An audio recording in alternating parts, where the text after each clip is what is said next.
लैली जाना सखी मिलल बजैसन भतारा सखी लागत कि लैली जाना सखी आके ढोड़ी के बीतस ना पेला रोज रतिया में ये सखी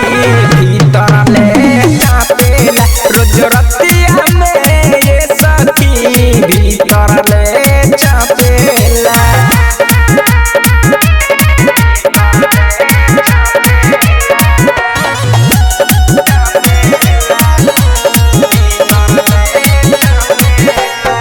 दाबी दाबी दुनो जो बनावा पहले बाबू बारा रे एक बार से मन न भारे मांगेला दोबारा रे दाबी दाबी दुनो जो बनावा पहले बाबू बारा रे एक बार से मन न भारे मांगेला दोबारा रे दर्द उठे तला में जब डालेला रोज रतिया में ये सखी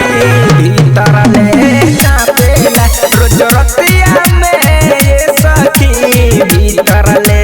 चापेला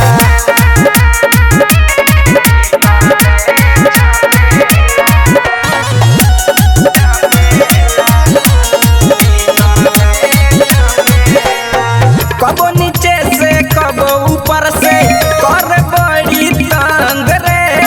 से जिया पर लड़ेला जैसे पाकिस्तान के जंग